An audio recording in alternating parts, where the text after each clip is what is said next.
What's going on, everybody? Welcome back to the Whiskey Jedi podcast. Thank you so much for joining me this evening as I am back doing an episode here before the premiere of AHSOKA on Disney Plus, which I'm very, very excited is finally headed our way after what seems like a very long time of waiting for this show. It's finally here. We're less than 24 hours away. Tomorrow, I'll be sitting down, I'll be watching it, enjoying it, I'm sure. And I just wanted to do a little preview, hangout, discussion with you guys as we prep for the show and kind of what it all entails. So thank you again for joining me as I'm here just by myself, hanging out, talking with you guys. If you've never joined me before, I appreciate you guys. Thank you for stopping by, kind of checking it out, getting a feel for it.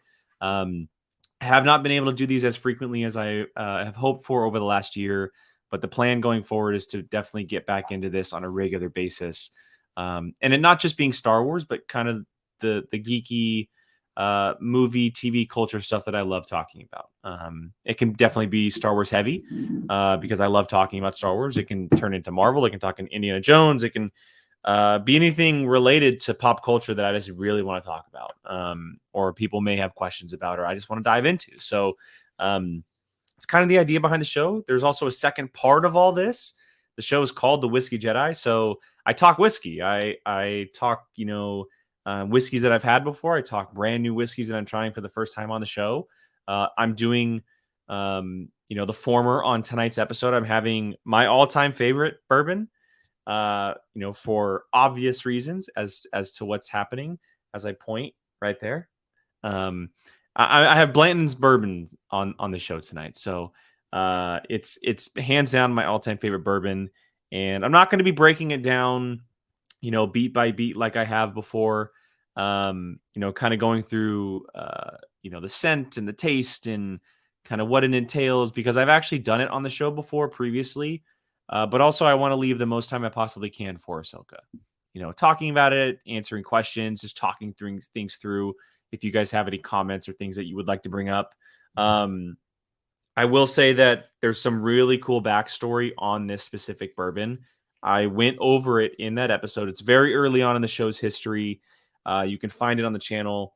It has a lot to do with the shape of the bottle. As you can see, it kind of looks like a grenade, and there's a reason why it looks like a grenade. It's also kind of a collector's type bottle. As I pour my glass, I'll bring this up just quickly. But you can collect the tops, and I don't know if you guys can see it, but right here, there's a letter, and the letters spell Blanton's. And this is actually an O, which I don't have. So super cool. Added to the collection. I have a T and an N and an O now, which I'm super, super excited about. Luckily, because my family knows how much I love this, last year when I got married, I was gifted 2 bottles, and this is the first. I have not opened the second yet. I just opened this a few weeks ago for my best friend's 30th birthday.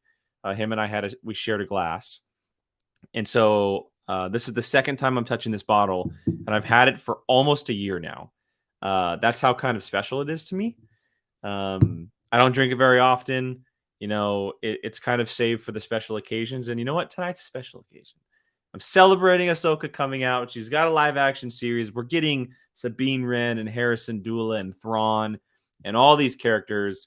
And so let's celebrate. Let's hang out. Let's talk some Star Wars. Let's drink some whiskey and hopefully have a fun time doing it. Everyone in the chat, thank you so much for commenting. I see you. Scotty, John, Brandy, hello. Thank you to everyone who is here. Let me go ahead and pour my glass real quick so I can enjoy myself some Blantons. It's funny. Whenever I pour this, I'm always a little nervous on how much I actually want to give myself because I want to savor it. I want to keep it for as long as I possibly can, right? And so this is 3 glasses down the hatch, almost halfway through. It's a normal size bottle. It doesn't look like a normal size bottle, but it is. So yeah, if you've never had Blanton's and if you're a whiskey person, definitely recommend. Highly, highly, highly recommend. As Brandy says, I still need to try Blanton's. It's the big one I've never had. Brandy, we're going to have to talk because it's been a long time since Blanton was on the show and you still have not had it. That's a problem. That's a problem. So we may have to talk. This one was made in 21, actually, which is really cool. So it's been sitting for a few years, which I just love seeing. I just love seeing aged aged whiskey like this, which is very, very cool. So, and again, very cool backstory in the bottle. I know I mentioned that already, but very cool backstory in the bottle. So I'm gonna take a sip and then let's dive into it. If you guys have questions, AHSOKA, if you guys just have straight comments, I would love to talk to you guys, and we'll dive into it.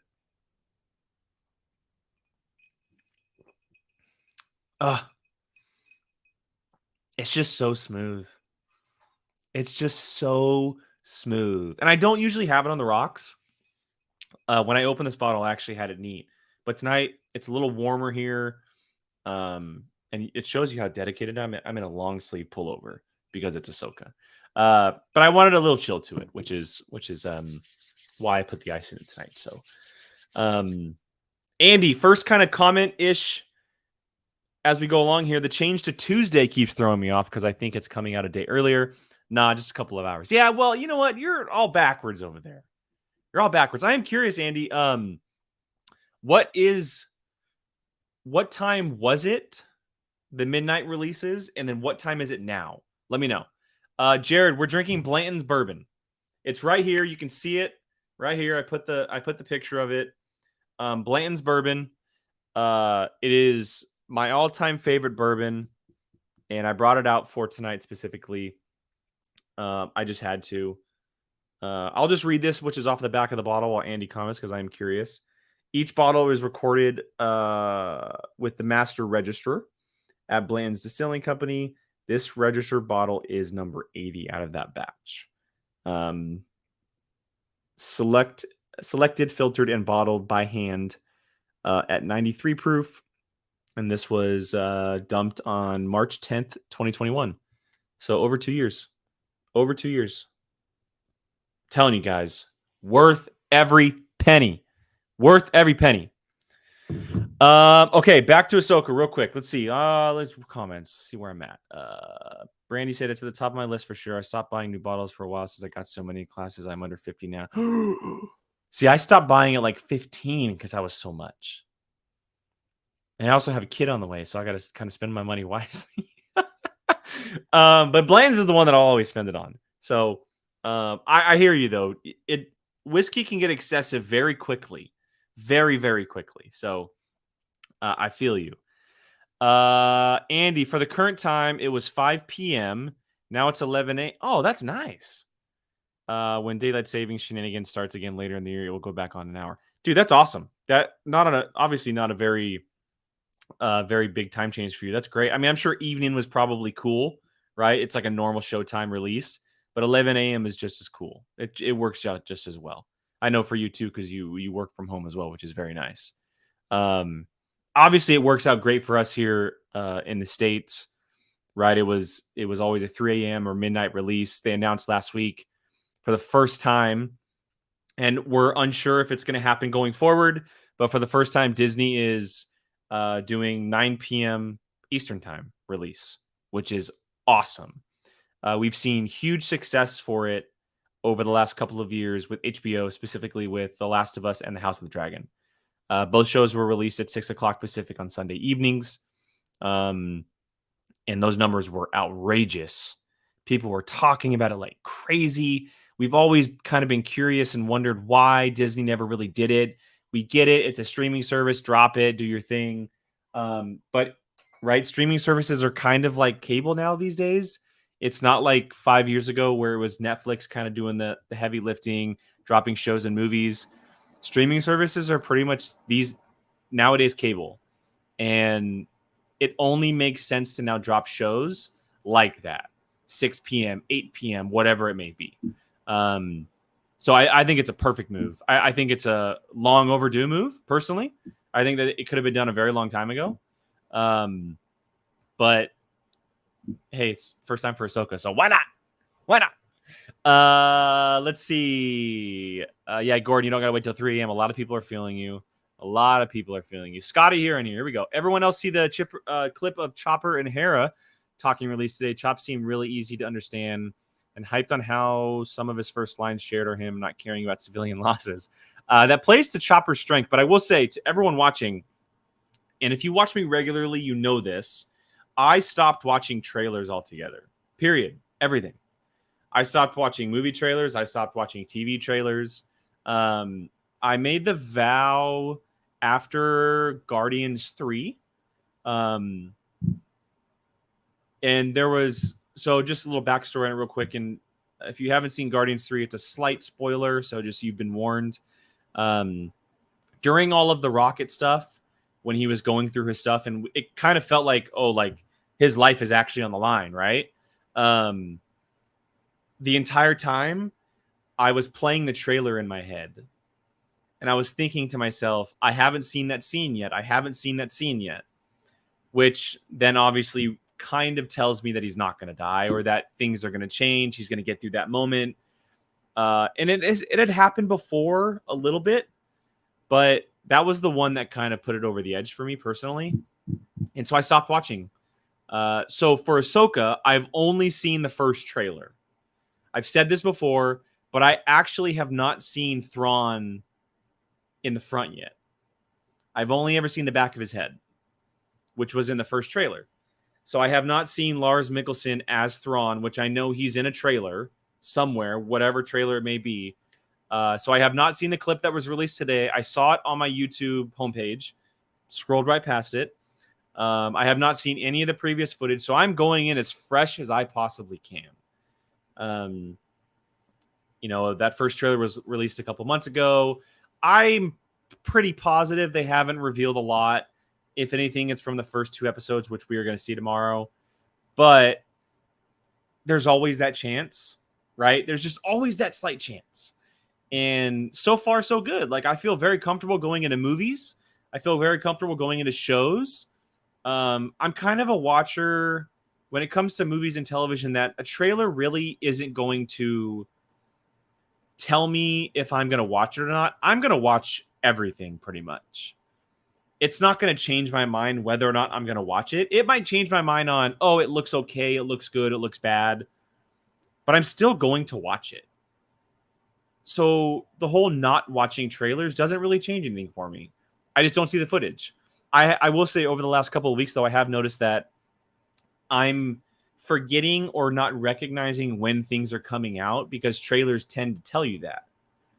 And because I'm not watching trailers, I'm not seeing release dates as much anymore. So I'm slowly I'm trying to keep myself in line with checking on things on when things are released, specifically with TV shows, because TV shows just drop on streaming services. They just drop. So I have to remember when stuff comes out so I can watch them. But of course, with Ahsoka, it's easy to remember, right? It's on social media, you know, all that stuff. So I'm super excited. Hit me with the questions, guys. Comments on footage you guys may have seen, questions you guys may have. I would love to talk about some things. We're going to be here for about another half hour, 40 minutes. I'm not going to spend too long tonight because I got to get back to Mama inside. But I want to talk Ahsoka with you guys. I mean, look, it's a very exciting time. Live action Rebels is coming place. It's happening. You know, we've theorized and we've talked about it for so long, and it's finally here. We're less than 24 hours away. And it's going to be crazy to see all of these characters in live action together, right? Like just think about it. That last scene from Star Wars Rebels, we're going to be seeing that scene in live action. We're going to be seeing Ahsoka and Sabine in live action, that last moment from the Rebels. Cannot wait. It's so exciting. Not just because of the Ahsoka factor for me, right? Like, she's obviously very special to me, but I think just for Star Wars in general, it's a really cool time to tell this story. I'm very excited about it. So very, very excited about it. Let's see. Scotty, everyone watching Fresh is a stronger person than I. Yeah. A lot of people have kind of said that when I tell them that. It's funny too. I was talking about this earlier. Everybody who I go watch movies with will attest that when previews come on, I run out of the theater. I stand in the lobby, and then they text me, "Hey, the previews are done," or they'll text me what previews are happening. And if I've seen the trailer because of trailers being released 6 months ago, I'll go watch it. But I run out of the theater, so it's pretty funny. Let's see. Andy, I did, however, watch the 8-minute long Master and Apprentice video they put out. That was great. I did not know that was released. Andy, please let me know if I can watch it after the first 2 episodes. Keep me updated, because I would love to watch stuff like that, but I'm really trying to stay back until footage is released. So try to keep me on the loop on that one. John, I'll watch a trailer if I've never heard of the movie, but never more than one trailer. That's a really good kind of marking point to stand by. Fire spray all day. Hot take. Thinking the music for Ahsoka is going to be the best for the shows up to this point. You know, I'm not going to disagree with you. And things can change. I love what Mandalorian has done. I love the theme they put out, the Western vibe. I really, really do love it. I do. I just love the feel of it, especially as it's grown on you over 3 seasons. It's really good. But Clone Wars and Rebels music was so good. So good at creating new beats, but also kind of calling back to the classics. And the fact that Kiner is coming back for Ahsoka, I tend to agree with you. I really do. I tend to agree that Ahsoka's music could be the best out of them all so far. Jared, listen, Ahsoka may be the best character in the entire IP. I'm so insanely stoked. Jared, I'm not going to disagree with you, my man. Cheers to that. Cheers to that. Let's just put it this way.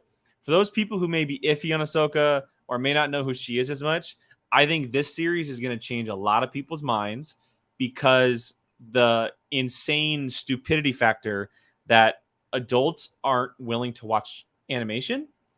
Everyone should go watch Rebels. Everyone should go watch Clone Wars, as kind of chaotic and long as that would take. You should give them a chance, and you would really get to experience some of these characters in really good moments. But I think this show is going to change a lot of people's minds on a lot of things, because not just Ahsoka, but Sabine Wren, Hera Syndulla, Chopper. I guarantee you people are going to be coming out of this saying Chopper is their favorite droid. Hands down. People are going to be coming out of this saying Chopper is better than R2, better than C-3PO, better than BB-8. I have no doubts about that. But yeah, I agree with you. I think this show is going to change a lot. This show is going to change a lot. Brandy, I've still also never seen a single Star Wars TV, so I'm just here for the vibes. Brandy, what are you doing? I know you're busy. I know you like what you like your things. You've never seen Star Wars. You're kind of like, at this point, you're like, I'm just sticking with it.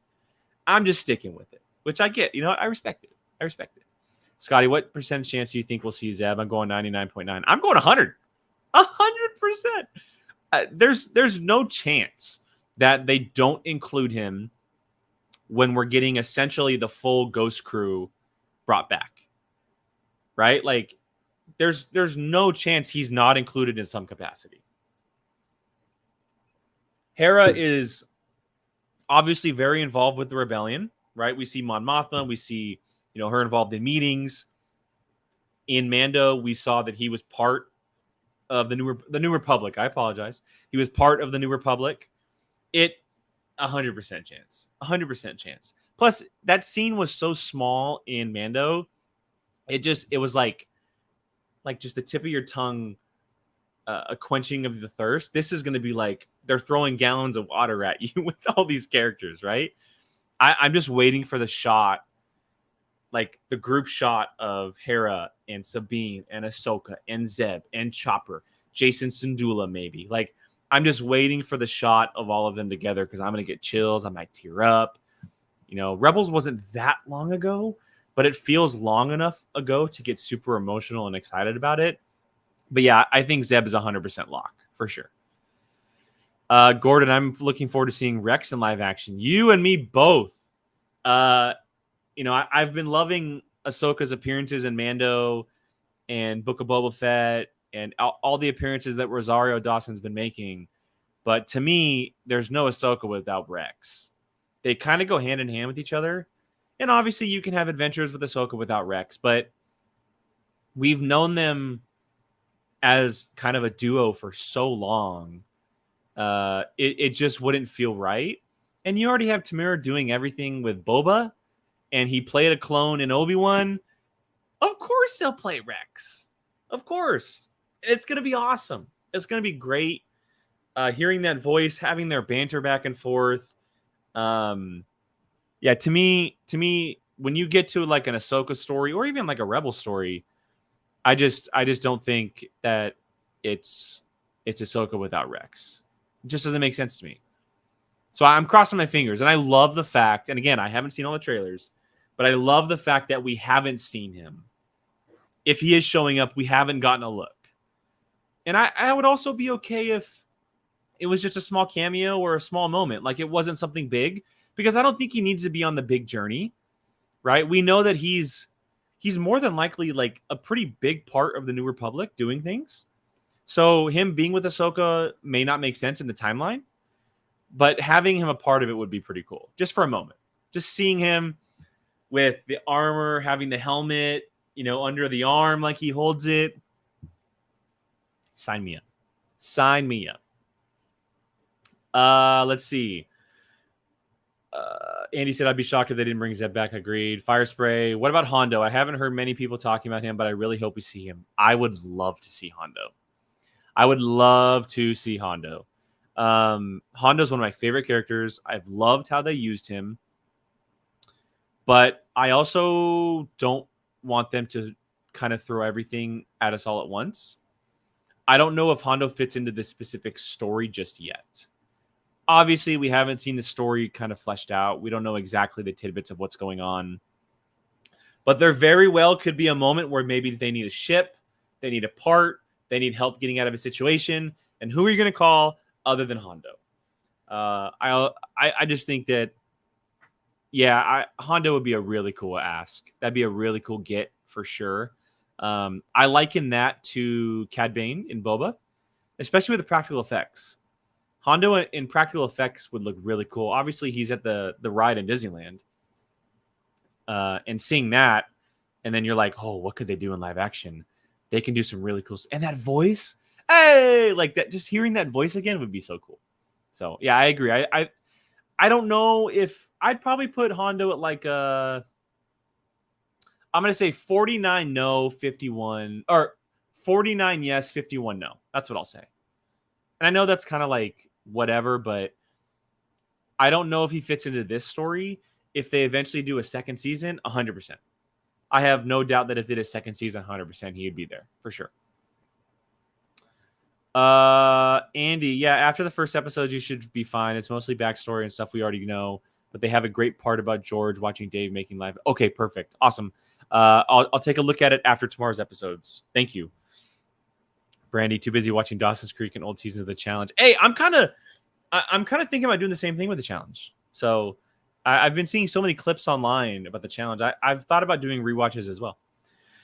Gordon, they wouldn't have shown him in Mando if eyes weren't. Yeah.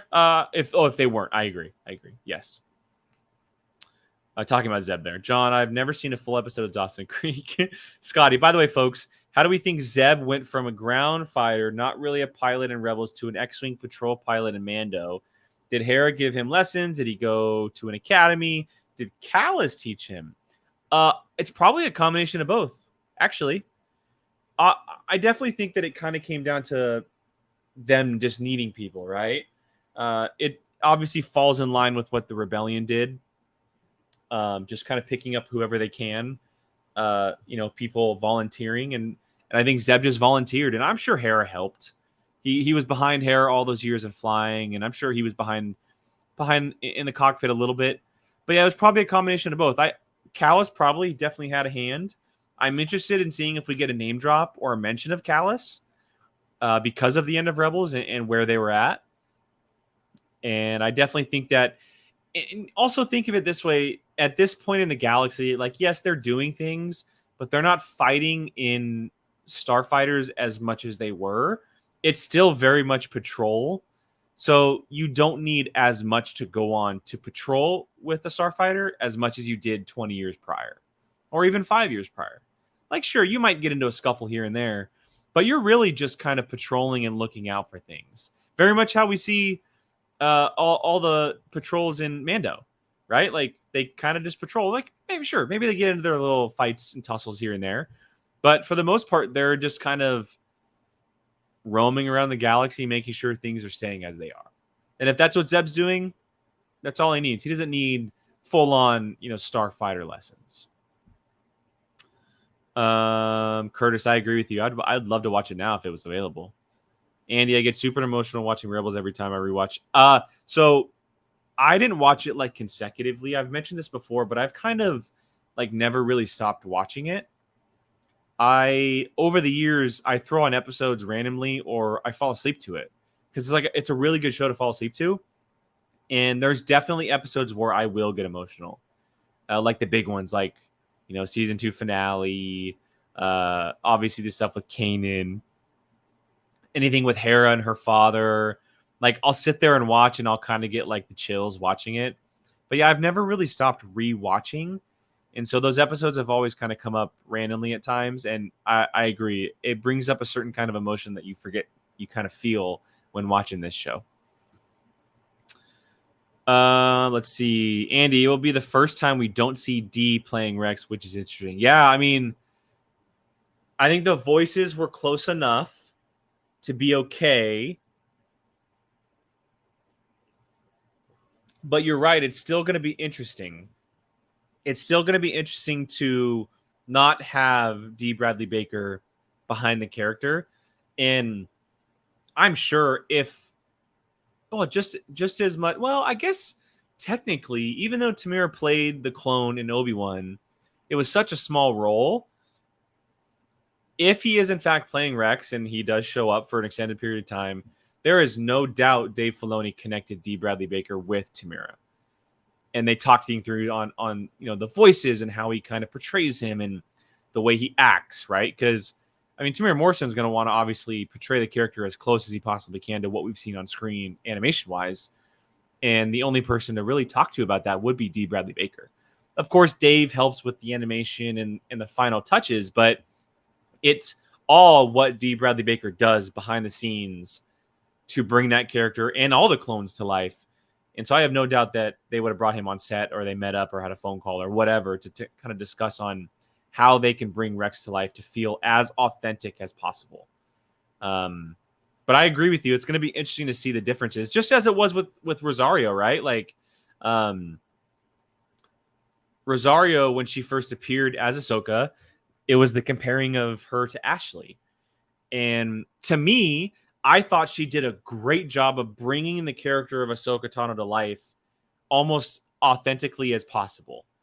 And I have no doubt they're going to do the same with someone like Tamira and Rex. And because, I mean, the track record is there so far. So it's the same thing for all the rest of the characters. Sabine Wren and Hera. All these people are playing these characters that former actors and actresses have voiced and have created and kind of developed over time and fallen in love with. I'm sure all of those people were on call or talking to these people who were playing these characters, right? Because that's the only way to do it. Like you don't want to tell someone like Natasha Bordizzo, to just like, hey, make this character your own. Like that's not going to work. You have to go back and watch the Sabine Wren from Rebels and build off of that character to create the character now. So yeah, I have no doubt that all those characters were on call, or those actors were on call, phone calls on set, possibly, whatever it could be, to make sure that these characters are the best representation of what we saw in Rebels as possible. So yeah, I'm pretty sure it's exactly what they did. I have no doubt. I mean, look, it's Dave Filoni. There's no way Dave Filoni makes this show without saying, okay, yeah, like I'm not gonna leave those actors behind. Like they created these characters. I'm just gonna make something new. Like, no, of course. You want to involve them, especially if the character that they created gets brought to life. You want them to be able to see that as well. Like it's also satisfying for them to see their character be brought into live action, because it's a big step. It's a very big step. Let's see. Maddie, holding out hope for Antonio Banderas as Hondo. Dude, that's a great casting.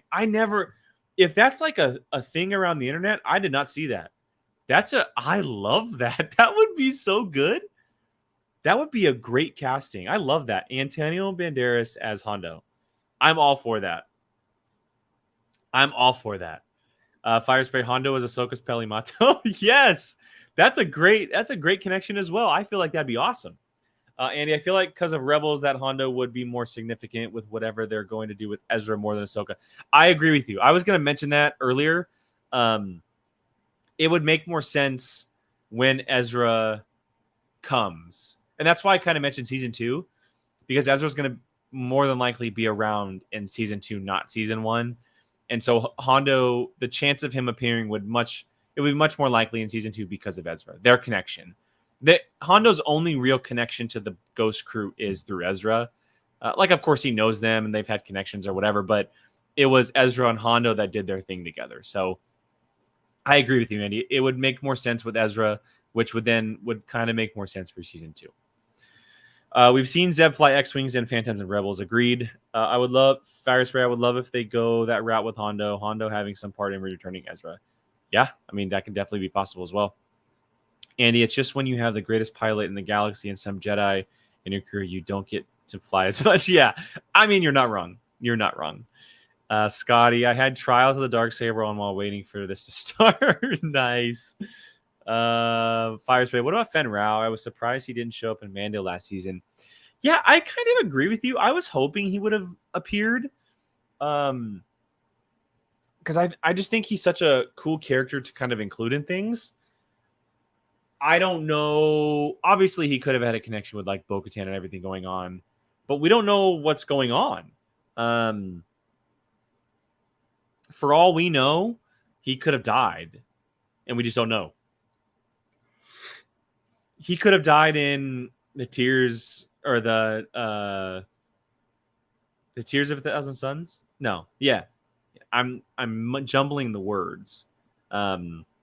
He could have died in the attack from the Empire.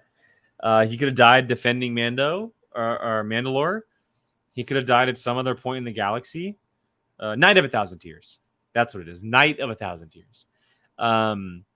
We don't know because there's no mention of him. But to your point, if there's one time for him to show up, it's in a show that Dave Filoni created. So the likelihood is there more than other times.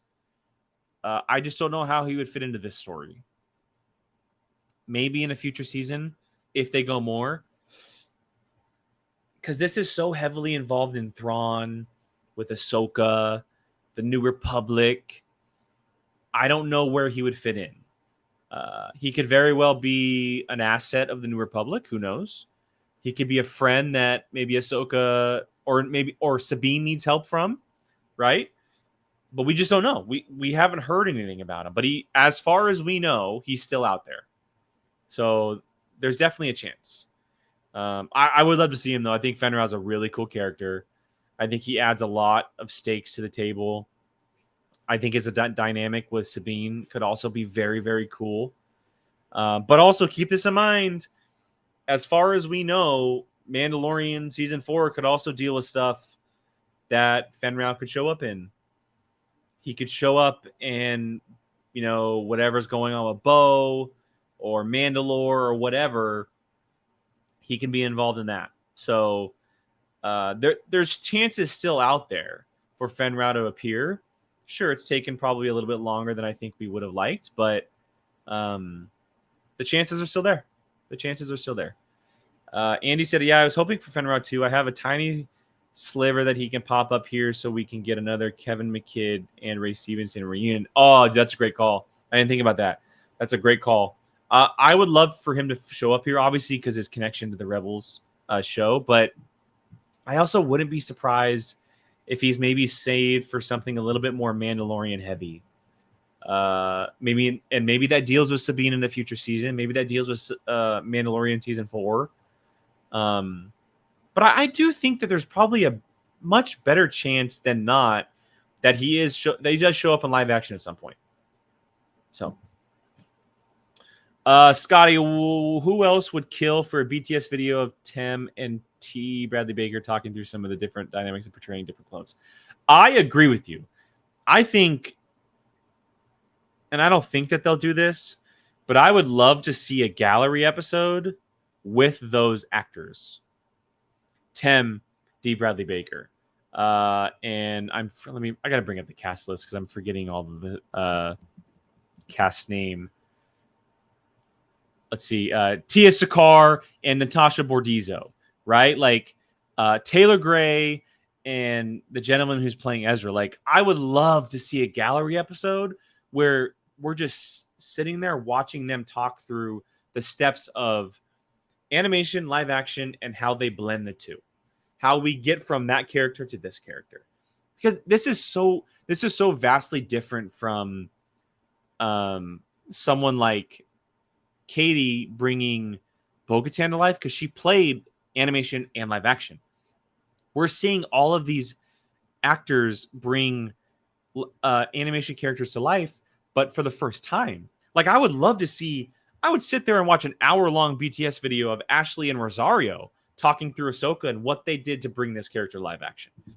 I think that'd be incredible, because there's so many new people who are playing these characters for the first time, but it's not the first time we're meeting these characters, which I think is very special.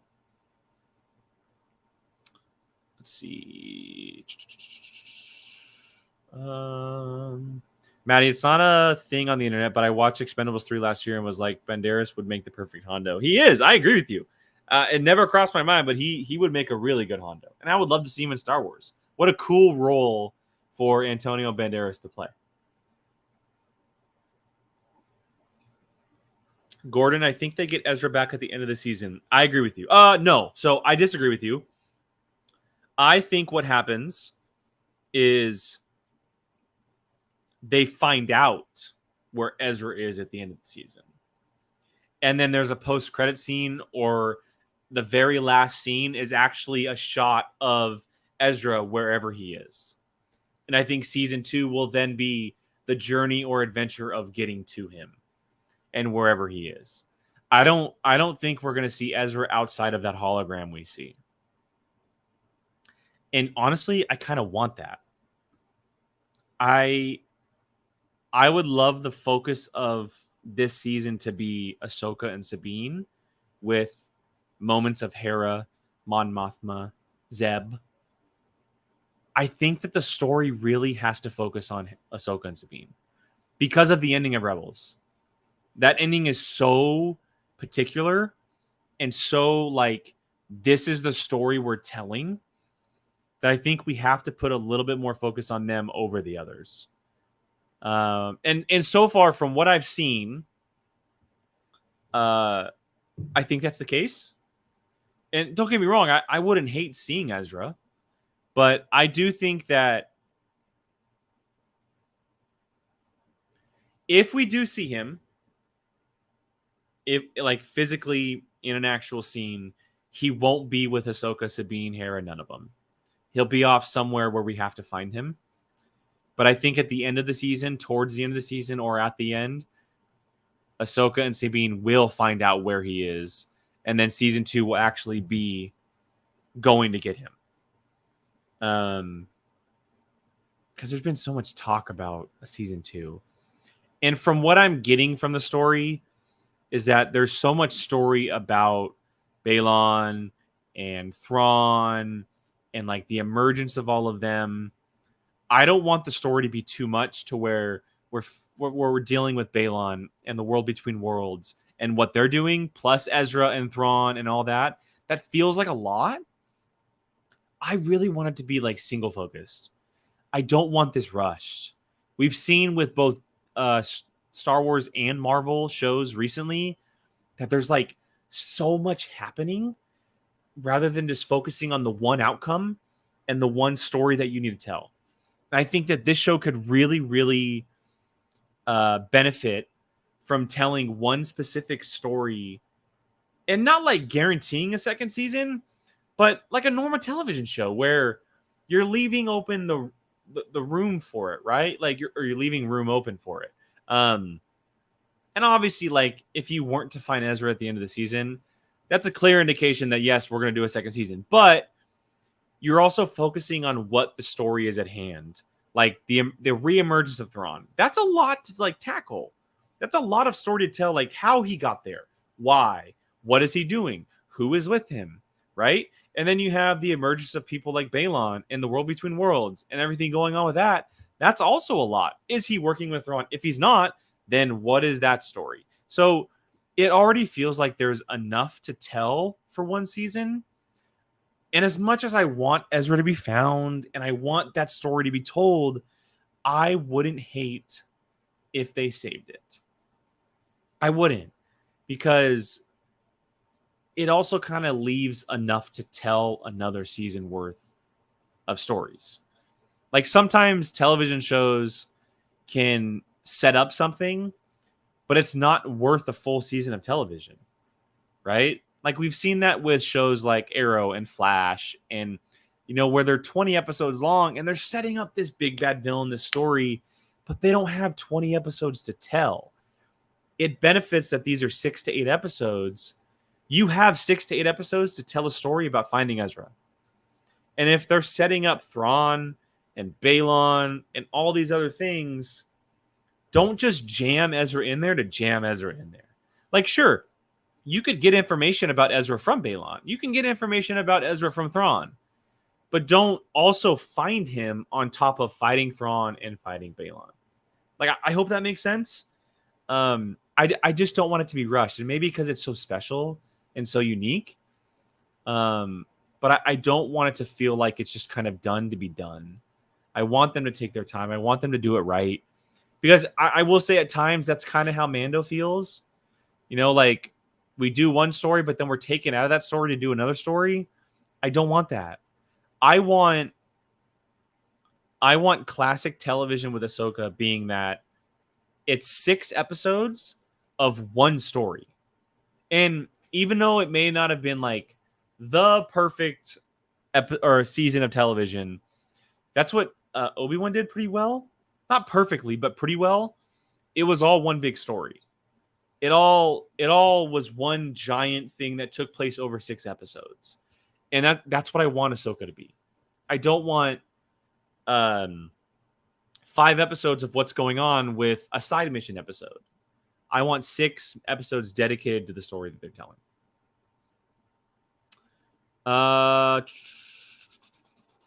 Andy, back to Fenrau. I think we'll get told he died during the Mando Purge eventually. Yeah, that's what I was alluding to. I think there's a chance we get that as well, which is a little bit of a bummer because I think the character could have lived on in live action pretty well, but they have other characters to tell stories with, which I understand.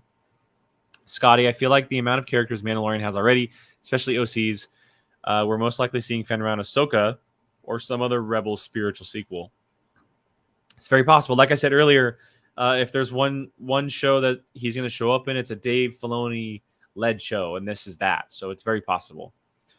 Gordon, what if the last scene of this is the last scene of Rebels? I don't think that'll be the case. But I have heard the argument. That, or the theories, I should say, that everything in this show takes place before the last scene in Rebels. And that's very interesting. That's a very, very interesting theory, and there's multiple things that back it up. One, the timeline. We know that the end of Rebels takes place 5 years after Return of the Jedi, or around there, I think, if I'm not mistaken. 2, Ahsoka and Sabine haven't seen each other for a very long time. 3, Sabine's haircut. Sabine's haircut could be the big indication. Now, of course, her hair can grow back. It makes sense. I get it. Guys, I get it. But what if everything where we see Sabine have longer hair is actually before they're searching for Ezra, right? They're fighting Balon. They heard the reemergence of Thrawn. All of these things are happening. And it doesn't work. It doesn't help. Nothing goes their way. And they have to go their separate ways. Things end bad, not end badly, but they just kind of drift apart a little bit. She goes back to Lothal. She does what Ezra asked, and she cuts her hair. It's very possible. I tend to believe that we're actually going to open the show with the very last scene of Rebels. That's where I lean. And then I think we're going to learn that whatever happened with them didn't work out. And we're actually going to time jump again to present day of where we see Sabine with longer hair. I think that is probably what's going to happen. And we see Hera with the New Republic, right? We see Zeb as a fighter pilot. And that's where Sabine has longer hair. That's kind of where I land. But I also, if they did it right, I wouldn't hate the other way. I really wouldn't. It would be a very interesting way to do things. And like Firespray said, people might be a little upset. But if they did it right, who cares? Like, if the story's done right, who cares? So, yeah, I mean, like I said, I lean towards the other way of it kind of being like a natural way of telling it. But I wouldn't hate it. I wouldn't hate it. Let's see. Firespray, I'm wondering now if they're going to spend episodes on certain characters like Jason and Hera, etc. I hope it doesn't jump around like that. I don't think it will. I think Hera is going to be pretty heavily involved, a little bit more than we think she might be in the overall journey.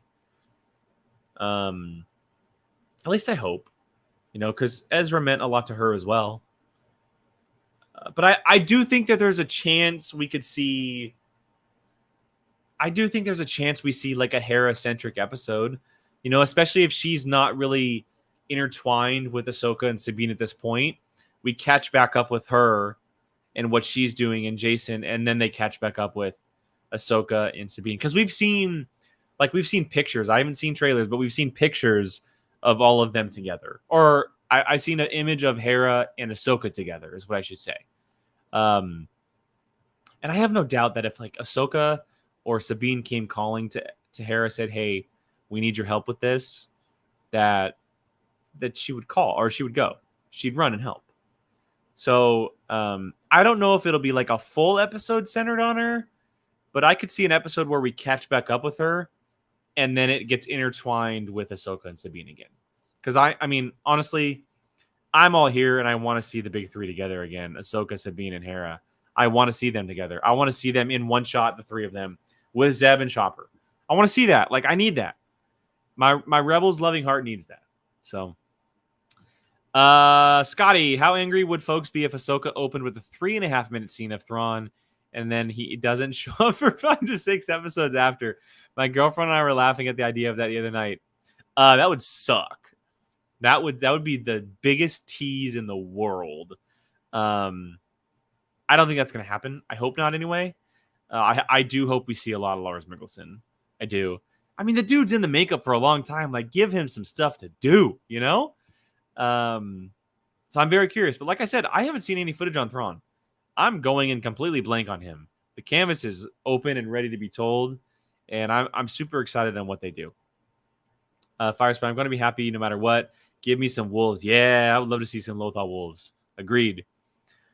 Scotty, I don't think there's a way to take Hera out of the story narrative without making it feel inauthentic. I agree. It would feel very OOC for Hera to not help Sabine and Ahsoka against Thrawn. Agreed. 100% agree. You're right. Gordon, I would love to see a flashback of Ahsoka's first meeting with Luke. 100%. I just don't know if this is the right place to tell it. What I would actually love to see is if Ezra ends up coming back, right? He comes back season 2. I would love to see Ahsoka train Ezra to a capacity because we've never seen her with an apprentice, right? We've never really seen her take on the master role. I would love to see them train together, and then we get that flashback. Because I think the flashbacks happening in the show, which, guys, I'm going to shit my pants. The flashbacks happening in the show are Clone Wars. I am putting every cent on getting Clone Wars flashbacks of Hayden Christensen, of Ahsoka Tano, possibly Obi-Wan Kenobi, and classic armor from the Clone Wars. I think we're getting those. Whether it's them fighting or whether it's them just standing there, I think those are the flashbacks we're getting. And then, like, fast forward to season 2, if we do get, say, Ahsoka training Ezra or helping him per se, because maybe at that point she retakes the name of a Jedi. Because we have to keep in mind, as bad as it is, And as kind of like confusing as it is, she was one of the voices that Rey heard in The Rise of Skywalker, which technically means that she's a Jedi. So at what point does that restart for her? Because, right, she keeps telling herself she's not a Jedi. We heard it in Rebels. I'm no Jedi. When does she become a Jedi again? So I think that there's a chance that she helps train Ezra. She helps train Ezra, and they kind of have this little master-apprentice partnership in the honor of Kanan. And then I think we could get that flashback that you're talking about, where she's talking about not just Anakin, but talking about Luke and how they met, and how Luke was the son of Anakin, and how he saw everything in him just as she saw in Anakin, which I think would be really, really cool. Will we see sweet baby Grogu? I don't think so. And honestly, I don't want to. I don't need to be flooded with Grogu. Like, sure, an appearance would be cool, maybe, but why would Mando be there, right? Like, he's doing missions for the New Republic. Maybe we see him. Maybe there's always a chance. I will never say never, but I don't think he needs to show up. I just don't think he needs to. John Booz, what's up, man? They didn't give us Han, Leia, and Luke together. They can at least give us Zeb, Hera, Sabine, Chopper, Ahsoka, and Rex. I agree, man. Hey, that's the reunion we all want to see anyway, right? That's the one we want to see. Scotty, I want to bet against these Clone Wars wagers, but I can't. I think flashbacks are given an as easy well of emotion for writers to dip into. You can't tell me you're not going to be ecstatic to see Hayden Christensen in the Clone Wars armor, or Ahsoka in the classic garb, like with her green sabers. Come on, like that's so sick. I'm gonna lose it, guys. I'm gonna lose it. Fire Spray. I could also listen to Huang talk for like 30 minutes giving a history lesson. I agree. Huang. I apologize if I'm butchering that. Fire Spray. Yes to Hyperspace Wolves. And Scotty, I will die. I will die with you, my man. I will die with you. You guys will actually get a chance to see me die. If you're not already, I highly recommend it because we have an absolute blast over there. But a certain point of view, the other podcast that I do, which awesome people over there, we have a Patreon, and I will be doing episode reactions on Patreon. The episode reactions will be listed and put up on Patreon. I may clip some stuff out publicly, some of the bigger stuff, but they will be unedited, fully length episodes posted to Patreon. I'll be sitting there, camera in my face, watching the episodes. I'll be recording the first 2 tomorrow night. And so if you're interested, go ahead and check out the Patreon. It's not just that as well. We do a lot of fun things over there. There's going to be a lot of more TV episode reactions just like that going forward. We also do watch-alongs. We play bar trivia. We have hangouts. It's a blast. We have a lot of great people. And if anything, I highly recommend just joining our Discord. It's $1 a month. It's part of our Patreon. And we have so many good people in our group that just chat up Star Wars and Marvel and all that stuff all day long. Very positive community. We're very, very lucky with the group that we have, and it's a blast. I would love for any of you to join us, and because I'm sure every Tuesday evening we're going to be absolutely talking AHSOKA. The theories are going to be running wild, and yeah, so go check that out, guys. Go and check that out. I have a few more sips of whiskey, so please, if you guys have any other questions, comments about anything, let me know while I finish this. But this has been a lot of fun. This has been a blast. I appreciate everyone who's been commenting along and joining me. I'm really looking forward to getting back into this. I don't know if it'll be weekly. It all depends on time with me. For those of you who don't know, my wife is actually 8 months pregnant. And so we are on the cut line. We're getting close. Baby B is headed our way. And so time is very limited at the moment. But her and I talked, and when I get a chance to do this, I absolutely will jump on here. The goal is to do it at least every 2 weeks. Every 2 weeks is the goal. I would love to do it weekly, but we'll see. I may jump on at random times. It may not be every Monday. It may be on a Thursday or a Tuesday, whatever. But I would absolutely love to do this continuously. And if you guys support me, it gives me a better chance to do so. So go and check all that out. But for now, let me know. A few more comments, a few more questions rolling as I finish this. Let me know. Yeah, Gordon, we're 5 weeks out. from the official due date. Obviously, he can come at any time, but 5 weeks away. Our lives will be changed forever.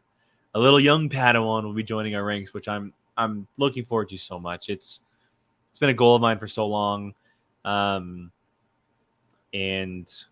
yeah, I'm really looking forward to being a dad. I think it's going to be really cool to get to do a lot of fun things. So I'm very, very excited.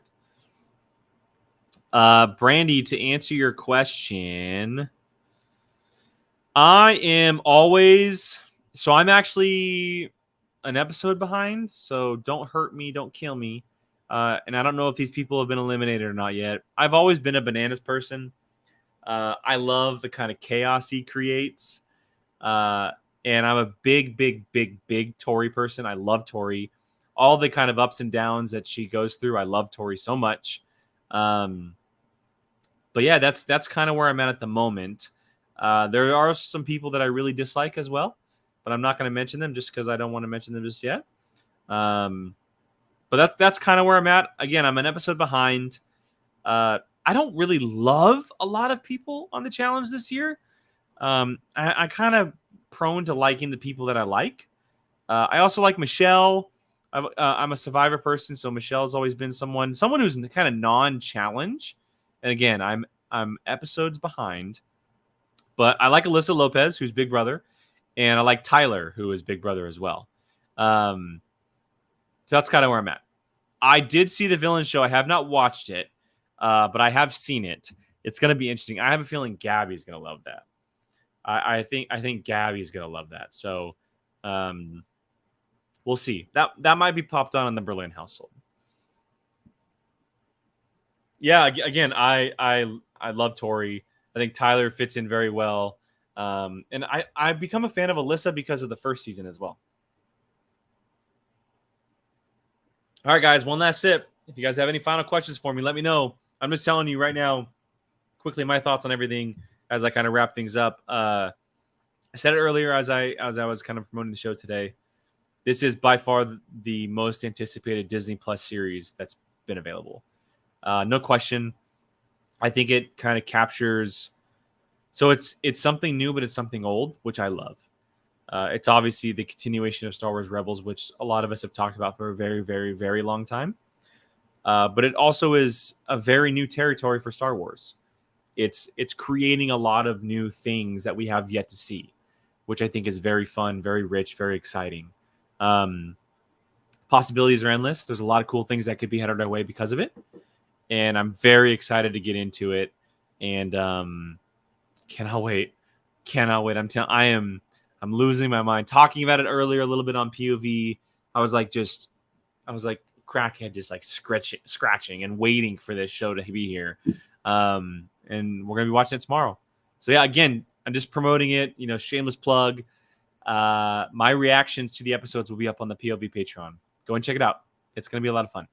Gordon, what are your thoughts on them possibly doing Mando season 4 as a movie? I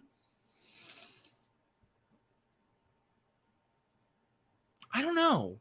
It depends. If it's the finale, absolutely. Oh, because of the strikes. I see what you're saying. If that wasn't the original plan, then no, I'm okay.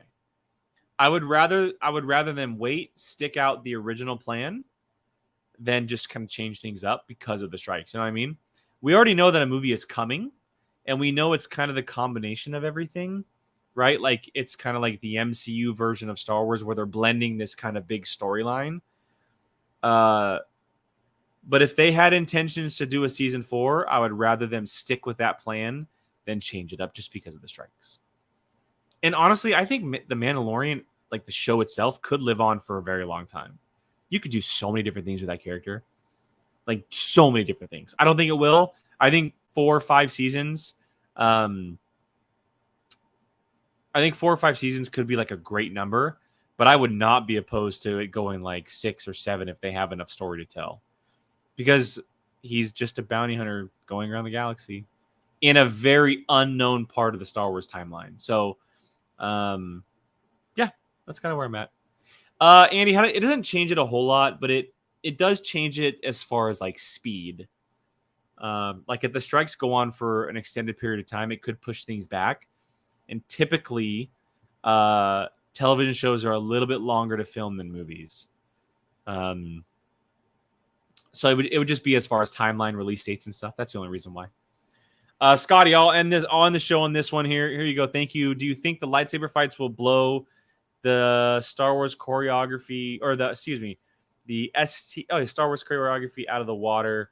Why or why not? Let me take my last sip. Yes. And for one reason.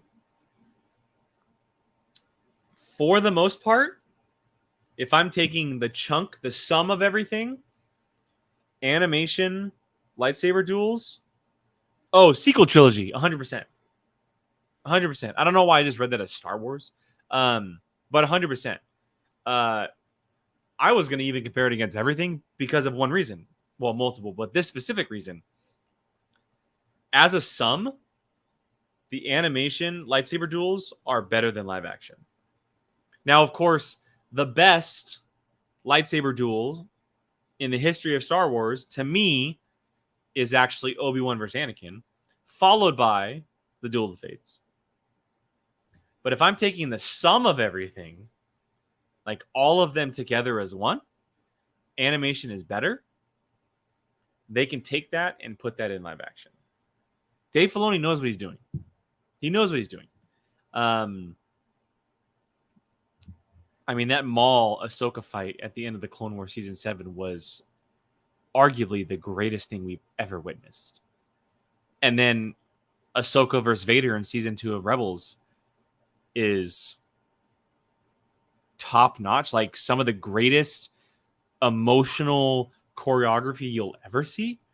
If they bring if they bring half of that into this show, no question. No question. And maybe that's what I'll do. Maybe I'll at the end of Ahsoka, maybe I'll rank my lightsaber duels all time after all those duels, because we're gonna get a lot of them.